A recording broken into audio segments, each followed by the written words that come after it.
Magandang araw, magandang hapon at magandang gabi sa ating mga kababayan sa iba't ibang panig ng mundong ito, sa Luzon, Visayas at Mindanao. Shoutout po sa inyo. Siyempre, binabati rin po natin ang mga banateros, banateras worldwide. Muli po, nagbabalik Coach Oli. Ito po ang ating magiging topic for today. Umaandar o pinaandar na naman ni Marcos, ni BBM, yung presidente nyo. Umaariba na naman ang kanyang pagkamatapobre, ang kanyang pagkaalta sa syudad, ang kanyang pagka-spoiled. Pinaandar na naman nito ni BBM. Pangalawa, bilyar. Siguradong madadamay. O yan po ang pag-uusapan natin. Hindi na po natin pagtatagalin. Dediretso na po tayo agad sa ating talakayan dahil kay Coach Oli, bida ang balita. Pero bago po tayo magsimula, nakalimutan ko. Huwag pong kalimutan na sana pagpasok nyo pa lang, i-like nyo na agad itong video na ito. Napakalaking tulong po yan kung kayo po ay madalas pong manood dito at nagustuhan nyo itong video na ito, sana po i-like nyo po ito, okay, itong vlog kong ito. And sana po doon sa mga hindi pa po subscriber, subscribe po kayo dito sa channel ko, Coach Oli. Ayan, simulan na po natin. Okay, simulan po natin dito. Gusto ko po kayong tanungin, ano sa tingin ninyo, ito ba si Marcos ay sadyang talagang mahinang nilalang? Weak lang ba talaga siya? O talaga namang matapobre siya? Talagang maselan siya dahil syempre, anak mayaman to eh. Hindi ito nakaranas ng hirap. So, ang tingin niya sa mga kababayan niya ay mababa. Okay? Pakinggan po natin, kayo nang humusga. Ito pong sulat ng Presidential Communications Office. Lumabas na sa pahayagan. Alam mo na ba sa pahayagan? Ayun. No? At totoo, ayun sana natin talakayin ito, Sen. Kasi ang pagkakaintindi natin, dapat ito po internal sa pagitan po ng Net25 at saka ng Presidential Communications Office. Sumulat po kasi sila sa atin hong Chief of Reporters na hinihiling na ang ating reporter sa Malacanang na si Ate Eden Santos Suarez, Suarez Santos, ay mailipat daw po ng ibang beat assignments, sapagkat si Eden daw po ay meron yatang di umano ay mga paglabag sa protocol sapagkat nais niya yatang mag-ambush interview kay Pangulong Bongbong Marcos sa isang event. Kaya yun po ang ginamit nilang ground para sumulat daw po sa ating himpilan. Yan.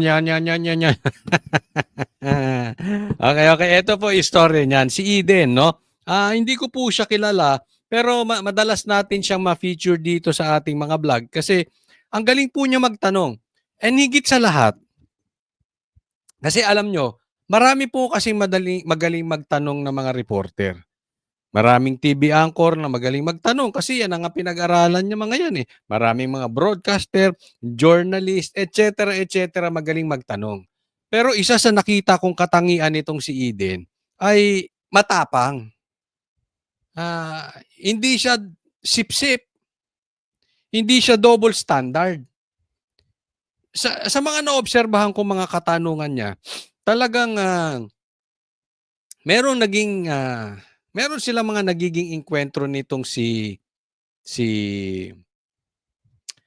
Claire Castro, no? Ngayon, hindi dapat daw in-ambush interview si Marcos. So, siguro in-interview niya, hindi dapat, may protocol daw, wag i-interviewin si Marcos. Ngayon, alam naman natin na ito si Marcos duwag. So, pinatatanggal ito si Eden sa Malacanang press corps. So, ibig sabihin, ilipat nyo ng destino yan. Ugali pala nito si Marcos, pag hindi niya kursunada ang tao, pinalilipat ng destino. Parang yung ginawa, ako hindi ko alam, yung mga pulis Davao, pinag-aalis or nilipat sa iba't ibang lugar. Siguro para mawala ang loyalty ng mga Davao Police diyan sa mga Duterte at ang pinalagay nila diyan, yan siyempre, 'di ba? Alam niyo na kung sino nangyari diyan. So, may mga ugali pala ito talaga si Marcos na pagka hindi niya nagustuhan ng isang tao, pinalilipat-lipat. Alis ka diyan. Ayaw kitang makasalamuha. Anong sa tingin ninyo? Kasi posibleng ganito eh. Si Marcos allergic talaga sa interview. Mapapansin nyo naman eh, ang layo po talaga ng pinagkaiba ni Tatay Digong, even BP Sara. They will face head-on ang talagang mga ambush interview, talagang nagpapa-interview yan. Si Marcos, ang gusto lang niya magi-interview sa kanya, si Katunying, alam mo yung ganon, controlled environment. Yung bang hindi live, hindi maraming nagtatanong. So sa madaling salita, hindi maiiwasan na tanim. Kung si Risa ay di umano tanim witness, eto si Marcos tanim tanong. Ha? At may nakapagsabi sa akin, o kayo na umusga, pero sa palagay ko, nasa posisyon ako para sabihin ito. O alam nyo na kung bakit. Pati daw sa debate, gusto niyan. Hindi yan aaten sa debate. Huwag mong itinanggi. Huwag mong itatanggi yan. Ayaw niya ng debate. Pero pumayag lang yan sa SMNI. Di umano. Dahil, ifo-forward agad yung tanong. Yan ang gusto, yan ang hinihiling yan. Ngayon, hindi ko alam kung nagkatapusan sila doon, kung talagang finorward sa kanya yung tanong or hindi. Pero ang punto rito, takot talaga sa tanungan yan. So gusto niya, kontrolado niya tao. Kasi nga bobo. Mahina ito si Marcos eh. So kaya pinaalis niya to si Eden. Alam niyo naman kung makapagtanong to si Eden, diretso. Or eto pang isa rito. Hinanapan ng butas. Isa rin yan sa pattern ng mga Marcos. Pag ayaw ka nila, hahanapan ka ng butas. Ha? Kung yung walang kaso o yung na-dismiss na kaso, bubulat-latin. Hahanapan. Alam naman natin yan, nangyayari ngayon yan.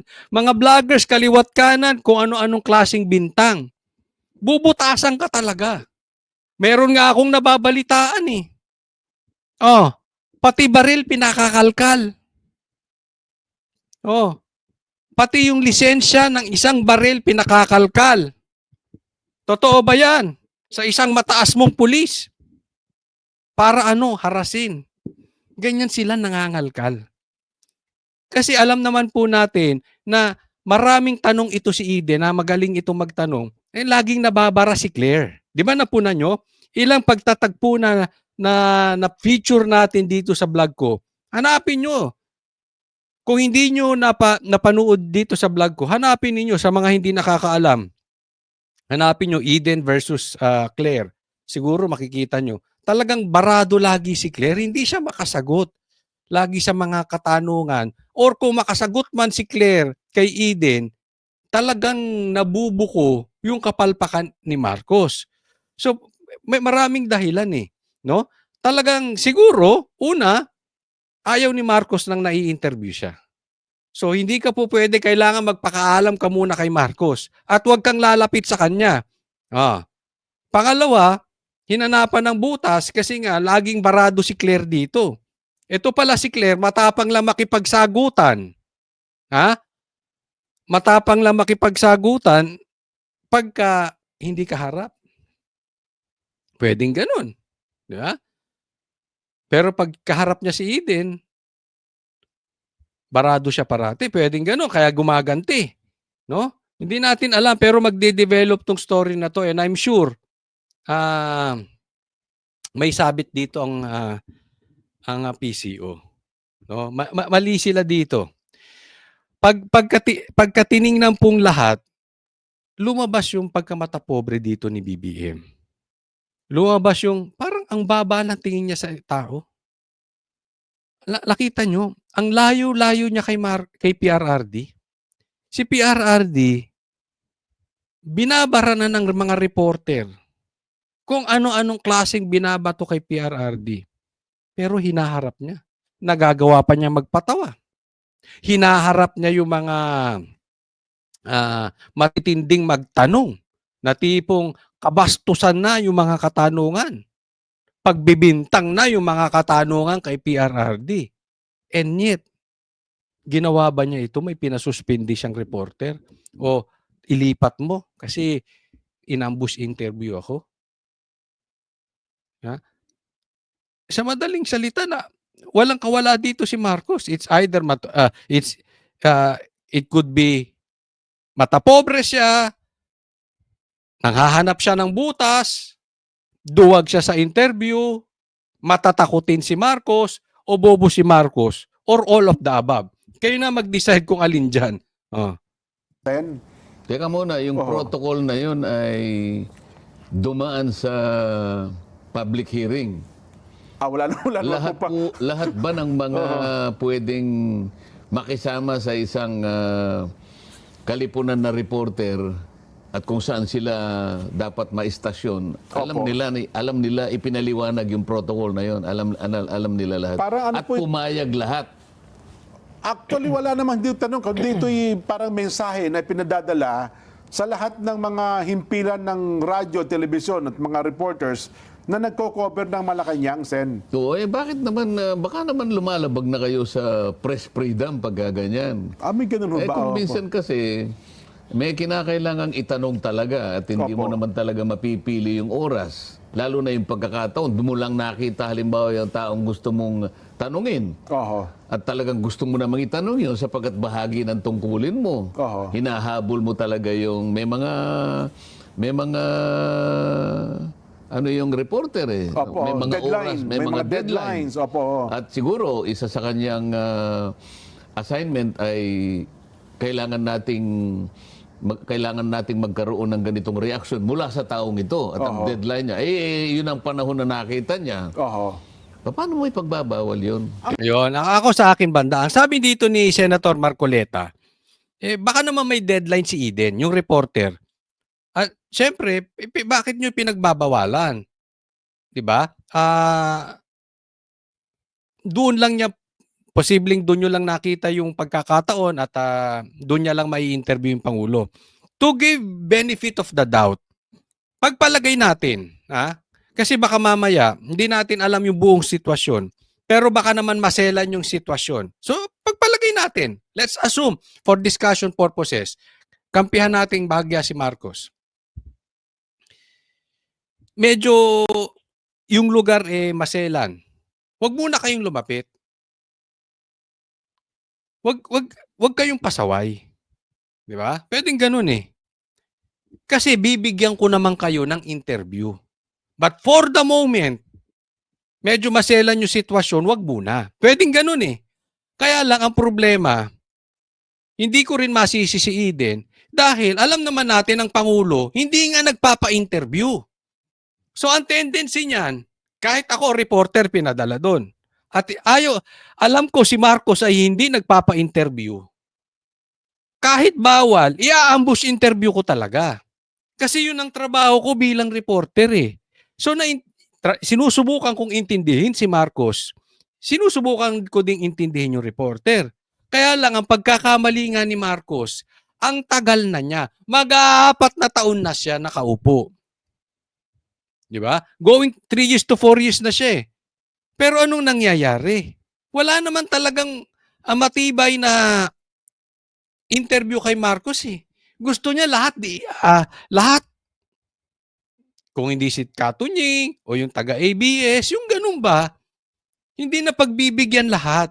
Hindi on a regular basis. Siguro, napakadalang. Parang birthday niya. Napakadalang once a year. Di ba? Parang ganun. Pero kung siya ay gumagawa ng at least man lang once a week na pinupulong niya at nagpapa-interview para sinasabi niya yung kalalagayan ng bansa, di mas maayos sana. Alam mo, dapat Marcos yan ang inaayos mo eh. Hindi yung SONA. Kasi sa SONA, once a year lang yan. I really don't believe sa SONA. Kasi ang nangyayari po dyan, bayaran, bolahan, papalakpak yung mga congressman na talaga namang wala namang nagawa doon sa mga plano. Di ba? Ang totoong SONA or yung totoong state of the nation ay yung consistency, yung on a regular basis, ina-address mo yung tao, eto kalagayan natin ngayon linggong ito. Next week, ganun ulit. Pupulong tayo. Eto. Para yung napapanahon, current events. Di ba nga sa mga vloggers, merong mga vloggers, halimbawa, ikaw ay vlogger ng kotse. Yung yung shelf life nung vlog mo, mga 3 taon, 4 na taon, 5 taon. Sa vlogger hindi. Mahuli ka lang ng isang araw, panis na yung balita mo. Bakit? Current events nga eh. So dapat si Marcos, on a consistent basis, hindi lang 1 taon siya haharap sa maraming tao na may mga bayarang congressman na papalakpak. Di ba? Dapat hinaharap niya yun lagi-lagi. Madalas, sa madaling salita. So, kasalanan din ni Marcos eh. Kung bakit siguro nawala sa protocol o sa sitwasyong profesional, kung matatawag mang natin ganun si Eden, kasi nga ang hirap mahagilap nitong si Marcos. May mga bagay na gusto mong marinig mismo doon sa presidente. Hindi kay Claire. Ang problema dito kay Marcos, laging nakatago sa saya ni Claire. Anong klase bang kalalaking tao ito? Baka mamaya pati sa asawa mong si Lisa tumago ka. Harapin mo naman kasi yung ah, mga mga reporter. Parang may nilabas silang videos yan eh. Kung hindi ako nagkakama, ito ata yung event sa Tarlac, tama ba, Nelson? Na parang may papakita ba natin? Alam ko nilabas din nila eh. Sa mga tita, sinasabi mo, merong protocol na bawal ang ambush interview sa ating Pangulo? May ganun po na pakiusap sila na kung maaari, wala tayong ambush interview, maliban ng gustuhin ng Pangulo na Yun naman pala eh. mag-ipa-interview Bakit ayaw ba ng Pangulo na ma-interview siya? O sila lang ang gumagawa ng paraan? Oho. Baka naman ang Pangulo nakahanda namang magpa-interview. Sila lang. Yun nga yung sinasabi ko, yung protocol ba na yan pinag-aralan at yan ba'y sinang-ayunan ng lahat ng mga reporters na may kinalaman dyan? Ayan, ito. May punto eh. May punto rin si Senator Marcoleta. Yung bang talagang protocol na yon na bawal ang ambush interview, alam ba ni Marcos? Ginusto nyo ba? O gusto lang ng mga nakapaligid dahil mga sip-sip? Or, alam mo na, yung wala silang tiwala kay Marcos. Kasi meron ako nabalitaan, hindi ko naiisahin. Baka kasi yung iba doon, kaibigan ko pa. Yung iba ron kasama ko na, baka tamaan. No, pero kasi nung panahon na yon, kinokontra namin si Marcos nung nung kampanya, di ba? Sabi namin, duwag ka. Duwag ka sa debate. Oh. Pero ang ayaw di umano ay yung mga nakapaligid sa kanya. Napasalihin siya sa debate, no? I don't know kung ayaw din ni Marcos, pero ang desisyon daw ng mga nakapaligid sa kanya na huwag paharapin si Marcos. Hindi natin alam dahil siguro sa tingin nila bobo talaga si Marcos. Ayaw nila but definitely hindi aaminin ng mga nakapaligid sa kanya 'yan, no? So hindi rin natin alam kung talagang ayaw ni Marcos itong protocol na ito na pinagbabawal ang ambush interview, no?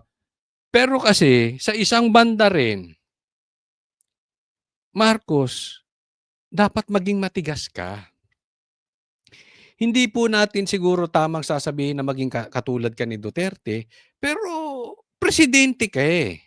Dapat, pag alam mong kailangan, gawin mo. And ako, naniniwala ako na napaka-importante sa isang presidente na hinaharap ang media para nalalaman kung ano ang direksyon ng bansang ito. Hindi po pwedeng laging iba magsasalita. Kasi yung nagsasalita sa kanya na si Claire Castro ay wala ding silbi. Inutil din. Ano ano bang direksyon ang mga pinagsasabi ni Claire? Di ba wala? Kung hindi atakihin ng Duterte, atakihin ng Duterte, atakihin ng Duterte. Kulang na lang pagbintangan ni Claire Castro na ang pumatay kay Jose Rizal at kay Magellan ay si PRRD. Yun lang ang purpose niya. But para sa taong bayan, inutil to si Claire. Walang silbi ito si Claire. Pero hindi nga kaya rin. Baka posibleng ito yung isang bandang tiningnan ko eh. Baka naman kasi pinag-iinitan din nila Claire etong si Eden. Dahil alam naman natin laging barado dito si Claire. Sabi ko nga, hamon ko nga kay Claire. Bakit hindi ka maglagay dyan ng taga-SMNI? Diyan sa mga interview mo. Or isa sa banateros nang makita mo ang klase ng tanungan. Kasi yung problema doon sa iba dyan, sa loob, parang sip-sip din kay Marcos eh. Dapat balanse po tayo. Hindi para siraan si Marcos, pero malaman natin yung katotohanan. Hindi yung gusto nyong itanong, yung parang scripted na mapapaliwanag niya para tamaan at tirahin si Sara. Yung nililid nyo yung question para birahin si Sara. Ganun lumalabas eh. Sa mga naririnig kong tanungan, magaling talaga to si Eden. Magaling po ito. Kaya ang dami na pong anggulo dito eh. But one thing for sure, duwag sila. Hindi nila kaya ng harapan ang isang reporter. Matapang lang sila pag pagagalawin nila yung mga bata nila. Or yung hindi nila kaharap, kumbaga keyboard warrior. Pero pag one-on-one, harapan sila, duwag. Ang yun ata sa kanila, request yun, Sen eh. Parang protocol, Hindi, request basically. unang-una ako, personal. Opo. Kung hihilingin nila si Eden Suarez Santos ay ilipat at alisin doon, paano natin gagawin yun? Eh si Eden pa naman ang pinakamatinik nating reporter. Yun na nga po. Magaling naman Paano talaga. masasubstitute Admittedly, yan? Saan magaling mo naman hahanap talaga. pa? Oho. Magaling. napakahirap. Hindi kasi ulitin ko. Hindi kasi magaling dahil maraming magaling. Matapang. Hindi bias, hindi sip-sip. Pero iba kasi parang sip-sip lang, sip-sip doon sa kanilang network, sip-sip lang sa nakaupo, 'di ba? Namang kumuha ng reporter. Alam mo naman ang reporter natin, taon na. Opo, oo. Taon na ang kanilang training dito. Oho. Hindi naman ganun kadali na basta ka na lang maglipat. Yes. Tsaka hindi ganun naman ang patakaran. Eh bakit naman ako? Kauna Ganito 'yan, alam mo. Ang dapat gawin dito, huwag nilang diktahan ang Net25 na ilipat. Kung gusto nilang kastiguhin ang Net25, kastiguhin nila. Pero ang magdidesisyon doon Net25. Isa lang po ito. Marcos, wag diktador. Wala akong katiwa-tiwala sa mga taong diktador. Ito, balita ko lang sa inyo ha. Kung si Marcos man ang may gawa nito at pinaalis niya at pinalilipat, si Marcos ang diktador. Kung ito naman ay sa ni Claire, ito ay kagustuhan ni Claire or kung sino man dyan sa PCO duwag, diktador kayo. Ayaw ko ng ganito. Kasi hindi nyo desisyon yan. Desisyon ng Net25 yan. Diba? Kung nagkamali, may punto rin eh. Kayo rin kasi ang mali. Narinig ko yung interview ni Claire. Ilang beses sinabi ni Claire na magpapa-interview din si Marcos sa press con. Nangyari ba? Hindi niya lang masabi kung kailan, pero until na wala pa ulit. Di ba? Dapat yung ganun, yung interview, tanungan talaga, palitan ng tanong. Tanong, sagot, tanong, sagot, tanong. Hindi yung pag tinanong ka, tas alis ka na. Hindi ganun. Tingnan nyo rin kasi, kayo Marcos, kayo Claire, tingnan nyo rin kasi yung mga pagkakamali ninyo. Yan ang ayaw sa inyo ng taong bayan, hindi kayo nakikinig eh. Katulad ng drug test. Hindi kayo nakikinig kaya hindi kayo natututo, hindi nyo nasusolusyonan. Kung nakinig kayo, ang gusto ng tao ay drug test, hindi bumababa ang trust rating sa inyo. So kung ikaw man ay gumagamit or hindi ka gumagamit, dapat tinanggap mo sa sarili mo, ano ang dapat kong gawin? Kung gumagamit ako, haharapin ko to, sasabihin ko sa taong bayan. Kung hindi ako gumagamit, sasabihin ko rin sa taong bayan, hindi ako gumagamit. Sige, tanungin nyo ako lahat. Ready ako magpaano. In any case, Adik man or hindi man adik si Marcos, hindi niya dapat tinatakbuhan yung sitwasyon na yun. Nakukuha niyo yung punto? Yung katulad na ito na, harapin niyo. Makinig kayo sa taong bayan. Hindi po puwedeng, kung ano yung gusto niyo, hindi, eh. Hindi po, uubra yung, gano'ng sitwasyon. Kaya huwag kayong diktador. Eto, balita ko, nangyari din po kasi yan sa Banateros. Kamakailan lang. Dahil po si Banat Bay, hindi ko alam kung naikwento na sa inyo. Si Banat Bay kasi merong tayo. At, na hindi nagustuhan ng isang, langaw na nakatungtong sa kalabaw ata. Hindi ko alam kung anong nakain nitong tao na ito na parang naging diktador siya. Hindi ko maintindihan, 'no? Hindi naman dapat gano'n ang inaasta kahit ba sabihin nating anong taas mo sa siyudad. All the more kung hindi ka naman gano'n kataas talaga, 'no? Pero hindi issue dito yung taas mo o yung baba mo, eh. Ang ano dito, hindi ka dapat maging diktador. At hindi niya nagustuhan yung mga sinabi ni Banat Bay at ang reaction niya, nagreklamo at, pinatatanggal si Banat Bay sa SMNI. Sa akin lang, eto lang. Kung sa tingin mo mali yung stand ni Banat Bay, idemanda mo. Pero of all people, dapat alam mo na hindi dapat diktador.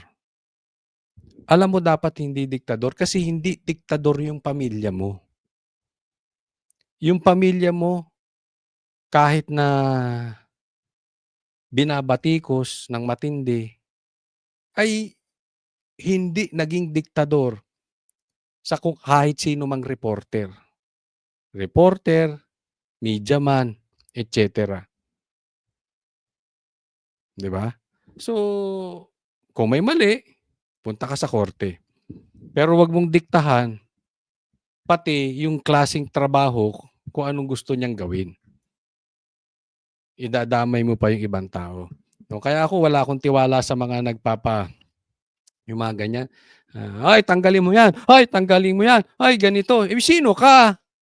Ilipat mo si ganito, ilipat mo si ganyan, suspindihin mo 'yan, 'wag 'yan dito sa Malacanang. Pangit yung gano'n, 'di ba? Hindi maganda. Ang magandang naging balita rito, nagsama-sama po yung, Malacanang Press Corps na tinayuan nila si Eden. At nagrereklamo sila, bakit pinalilipat si Eden? So nagsama-sama yung mga ibang TV, news channel, nanindigan sila para kay Eden.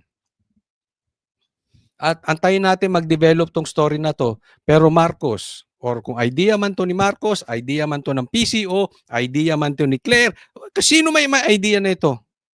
Palpak yung idea ninyo. Kinalaban niyo pa yung mga reporter. O ngayon, akala niyo kakampihan kayo. Hindi kumampi kay Eden. Tama naman yung kanilang tama yung kanilang, desisyon. Kasi mali naman, parang sobrang matapobre naman nung galawang gano'n ni Marcos. O next topic po tayo. Eto naman, bilyar, nadamay pa. File tayo ng ng bill about sa a resolution directing the appropriate committee of the House of Representatives to conduct an inquiry in aid of legislation into the issues and irregularities in the joint venture agreement between the local water districts and Prime Water Infrastructure. So bakit po? Yan yung una natin naisipan na ito. Well, nakita naman natin yung mga problema na kung saan merong concession ang Prime Water. Nakita natin na napakaraming problema na Ito po, nirereklamo nila yung reklamo ng mga nasasakupan nitong prime water, no? Pero ako sa akin lang, sige nga, doon sa mga nakakakilala sa dalawang ito, or kahit hindi nyo personally kilala, yung nakikita nyo sa TV, anong masasabi ninyo? Sige, lagay nyo sa comment section. Kasi ako sa totoo lang, nung nakita ko tong dalawang mama na ito, ha, ang pumasok sa isip ko, atake to sa Duterte. Di ba? Ano bang ginawa nitong dalawang mama na ito sa loob ng 3 taong nakaupo sila? Kung hindi atakihin lang si Sara. Atakihin lang ang Duterte. Ano ba naging silbi? Di ba? Sino ba itong mga ito? Parang, ano ba ang pagkakakilala sa kanila ng taong bayan? Eh, we cannot blame the people kung hindi maganda ang tingin nila dito sa dalawang to. Ako, honestly, hindi maganda tingin ko dito sa dalawang ito. Ha? Walang gagawing matino ito kung hindi pamumulitika. Para sa akin, ha? Opinyon ko yun. Huwag kayong magagalit sa aking dalawa. Pero wala kayong silbi dyan kung hindi pamumulitika. Kasi tinira nila yung prime water. Alam nyo, nag-post ako sa Facebook. Binanatan ko yung prime water eh. Kasi at that time, wala kaming tubig. At ang tagal. Walang gumagawa doon sa tangke. Meron daw pumutok na tangke. At walang gumagawa. So binanatan ko, teka mo na, parang ano naman kayo, parang inefficient naman kayo. So binanatan ko sa Facebook, sabi ko, prime water, ayusin nyo, trabaho ninyo, etc. Hindi ko na maalala ko ano exactly sinabi ko. Alam mo mga komentaryo doon ng mga taong bayan? Buti nga sa inyo, yung iba sabi, may mga nagme-message pa. Di ba kakampi nyo yan? Kakampi nyo yung prime water? Kakampi nyo bilyar? Una, hindi po namin kakampi yun. Sa Banateros po, walang kampi-kampi. Sa Banateros, pag tama, palakpakan, pag mali, banatan. Pero, let's assume, for discussion purposes, na yung sinabi nyo, kampi namin yan. Diba? Di kasalanan nyo rin, kakampi nyo yan eh. Kasalanan nyo yung sa prime water. All the more, na mas may sense tong sinasabi ko. Kasi kakampi namin, pero binabanatan namin. Anong ibig sabihin? Hindi ako katulad nitong dalawang mama na ito, na banat kay Sara, pero hindi kayang banatan ang mga kapalpakan ni Tambaluslos. Pagpalpak, palpak. Pag mali-mali, alam nyo naman ganyan kami. Sinabi rin namin that time. Hindi namin susuportahan si Sara. Hindi namin tinira si Sara. Hindi namin binanatan si Sara. Pero sinabi namin mali siya. Na kinampanya niya si Marcos. Na bakit tumakbo siyang vice president para kay BBM. Sinabi namin yun, lantaran. So, fair kami. Kahit kakampit, pinupuna namin kung may pagkakamali. Itong dalawang to, walang pinupuna to kahit mali eh. Ang nakikita lang nito, puro Duterte. Ngayon, kinampanya ni Sara si Amy. Anong sabi namin? Mali ka dyan, Sara. Hindi namin pinipersonal si Sara. Hindi namin binababoy si Sara. Pero sinasabi namin, mali ka doon, Sara. Bubudulin na naman tayo another Marcos. Ang punto ko lang dito ay hindi sisihan. Ang punto ko lang dito, patas kami. Kaya nung tinira ko yung prime water, mali kasi sila talaga eh. Although to be fair with prime water, hindi naman kami madalas mawalan ng tubig. At saka hindi naman tumatagal. Eto lang, isang araw wala pa rin gumagawa, tumagal na walang tubig, or tumatagal lang pag nawalan tubig pag nag-brown out kasi pag malakas ang ulan. Halimbawa, nung 2 years ago, umulan, bumagyo, bumagsak yung puno, tinamaan yung poste ng Meralco. So definitely, pagka walang kuryente, wala kaming tubig kasi pinapatakbo yung pump ng tubig. No? So, hindi yun part ng prime water, kaya lang meron din silang pagkakamali doon. Dapat ready sila na kahit walang kuryente, dapat yung serbisyo ng tubig tuloy-tuloy. So, may pagkakamali din ng prime water. Hindi ko sinasabing wala. Kaya nga binanata namin. Ang issue ko lang dito sa dalawang mamang ito, huwag politikahin. Bakit ngayon lang kayo nagrereklamo? Sa katunayan, sinimulan nila reklamo nila sa prime water nung lumipat si Camille Villar, iniwan yung alyansa. Doon lang naman kung talagang may reklamo sa prime water at sinasabi nyo maraming nagrereklamo sa prime water, bakit kayong dalawang itlog ngayon lang kayo lumabas? Bakit lumabas lang kayo nung panahon na nung lumipat lang si Camille? Questionable talaga timing na itong dalawang ito, lalo itong balbasarado na ito. Coach, sasabihin ng iba, inggit ka lang sa bigote at balbas niya. Hindi naman, excuse me po. Ha? Hindi naman ako ganyang kadabulan. Oy, mag-diet ka naman. hindi. Pampati naman yung diet. Hindi kasi, di ba? Alagaan mo yung katawan mo.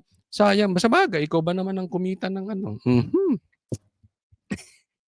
Hindi mo nakikita ng congressman, ha? Oo, haya-hayang buhay niyan. 'Di ba? Ateng. Ah, Yun ay questionable. Ako walang problema. Gusto ko kastiguhin nyo yung prime water. Dapat pagalitan ng prime water. I agree.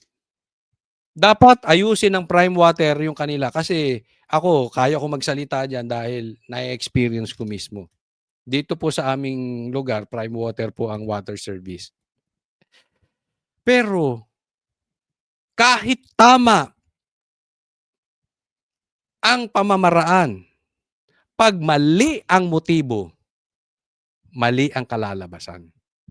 Ulitin ko, kahit tama ang pamamaraan, pag ang motibo mali, mali ang kalalabasan. Bigyan ko kayo halimbawa. Halimbawa lang to halimbawa. Isang presidente, isang politiko, lulong sa droga at sa concert. Example lang to. Lulong sa droga at concert, hindi mapabago. Ayaw magbagong buhay. Pero nakakita ng isang magandang babae, mayaman, kilala ang apelyido. Niligawan. At sinabi, sasagutin kita pag ititigil mo yung droga. So yung manliligaw na politikong adik sa droga at adik sa sugal, ay adik sa concert, hininto ang pagko-concert at pagdodroga. Tama yung tama, di ba? Tama namang ihinto mo yung dalawang katarantaduhan yan. Pero mali yung motibo. Kasi pag iniwan ka nung babae, hindi bukal sa loob mo yung pag-iwan mo dyan sa bisyo mo. Pag iniwan ka nung babae, babalik ka sa droga. Babalik ka sa concert. Ito pa masama. Pag yung niligawan mong babae, sinagot ka, kinasal na kayo. So ibig sabihin, kuha mo na, hindi na makakawala sa'yo. Bumalik ka sa pag-aadik. May magagawa pa si babae? Wala, kasi mali yung motibo ni lalaki. Baka kalabasan nun, dalawa na kayong adik, dalawa pa kayong mahilig sa concert. Ay, nangyayari yan. Ayaw nung nililigawan. Ayaw nung nililigawan sa droga at saka sa concert. Katagalan. Na wala na siyang magawa doon sa lalaki. Dalawa na silang adik. Dalawa na silang nanunood ng concert. Nanunood pa ng tennis. Ako racing. Mahilig talaga manood. Politiko mahilig maglustay ng kaban ng bayan. Dalawa na sila. Diba? Sabi ng iba, if you can beat, yun? If you cannot beat them, join them. O di dalawa sila. Anong punto? Mali kasi yung motibo. Kaya hindi ko type tong dalawang ito. Kung concerned sila sa taong bayan, dapat matagal na nilang nireklamo. Matagal na may nagrereklamo diyan sa Prime Water eh. Kung si Camille tumuloy sa alyansa, hindi iniwan yung partido ni Marcos, may reklamo kaya sa Prime Water? I don't think so. Lahat kayo tahimik sa katarantaduhan, sa kamalian na ginawa ng Prime Water eh. Ngayon nag-iingay kayo. Hanggang ngayon hindi pa natutugunan. At siguro nararapat lamang na magkaroon ng investigasyon regarding sa kung ano yung mga nangyayari at para mabigyan naman ng hustisya rin yung mga Ulitin ko, hindi ko kinakampihan ng Prime Water. Binanatan ko rin. At babanatan ko ulit. Oo. Pero yung pag-epal nitong dalawa, lumalabas na kasipsipan kay Tamba. Hindi ko alam kung anong gusto nilang maabot dito. Anong kapalit nito sa pagsipsip nila kay Tamba. At siguro ito si Tamba naman sumisipsip din kay Marcos. Diba? Magpapalakas. So sige, iniwan ka nito si Camille. Bakbakan natin. apektuhang mga Lalo-lalo na ngayon, di ba? Napaka-importante. Gusto ni Martin Romualdez maging speaker. Baka ito isa sa kasipsipan niya, nabigyan siya ng pabor ni Marcos, kaya tulungan siyang kausapin yung mga congressman na ibalik siya bilang speaker. mamamayan na kung saan ang nagbibigay ng serbisyo sa tubig ay yung Prime Water. Sir, baka naman may magsabi na there's politics here. Ito naman, ang galing. Baka naman may magsabi na there's politics here. Pakinggan nyo anong sagot. Is there? Wala kasi usually local issue naman yan yung sa Prime Water dahil tulad ako sa Subic Prime Water ang nagbibigay ng serbisyo lalong-lalo na sa supply ng tubig. Nakikita naman ng mga kababayan namin doon kung ano yung problema, kung gaano kasama yung kanilang serbisyo. So hindi ito pwedeng tignan as a political issue actually dahil sobrang dami ng tao na apektuhan. Ang tanong, hindi kaya ito sabihin na ito ay political issue? Anong sagot na itong mama na kasalamin na ito? Hindi naman kasi ito'y local issue. Hinalimbawa niya pa sa lugar nila may problema sa Prime Water at marami nagrereklamo. Ako rin nagrereklamo. Parehas tayong nagrereklamo. Pero nasagot mo ba yung tanong? Hindi kaya sabihin itong politika? Kasi walang koneksyon kung local yung problema sa local. Alam, this is public knowledge na ang Prime Water ay sa bilyar. At nireklamo lang nyo ang Prime Water nung pumalas si Camille dyan sa alyansa. Yun ang dapat mong sagutin. Bakit mali ang timing? Bakit ngayon lang kayo nagreklamo? Dati nang may problema. Sabi mo, pati nga ikaw tinamaan ng pangit na serbisyo ng Prime Water. So, ngayon lang bang eleksyon, tinamaan ka ng problema sa Prime Water o matagal na? Di dapat dati ka na nagreklamo, hindi naman po pwedeng ngayon ka lang nagka-problema sa Prime Water So, hindi mo sinagot yung tanong. Inikot-ikot mo lang. Pagsalitain mo kasi yung katabi mo, nagmumukhang kalaki-laki, parang walang utak Nagmukha lang siyang bonjing dyan. Pasagutin mo rin. Mali-mali na yung sagot mo, Brad. Pasagutin mo yung katabi mong congressman dahil sayang, nagmumukha siyang display. Kalaking tao pa man din niya dyan. Ang pangit tingnan na para kang bobong makalaki mong tao, hindi ka nagsasalta. Pero sino gusto natin ipatawag sa hearing? Kasama ko ba yung mga Siyempre yung opisyalis ng mga Prime Water, mga water district na kung saan naroroon yung kumpanya ng Prime Water na sila yung nagbibigay ng serbisyo ng tubig. Siyempre yung mga sa ahensya ng ating pamahalaan, sa luwa, gusto natin malaman kung ano yung kanilang mga ginagawang pamamaraan para maprotektahan. Teka Brad, ikaw ba talaga hindi magsasalita, ha?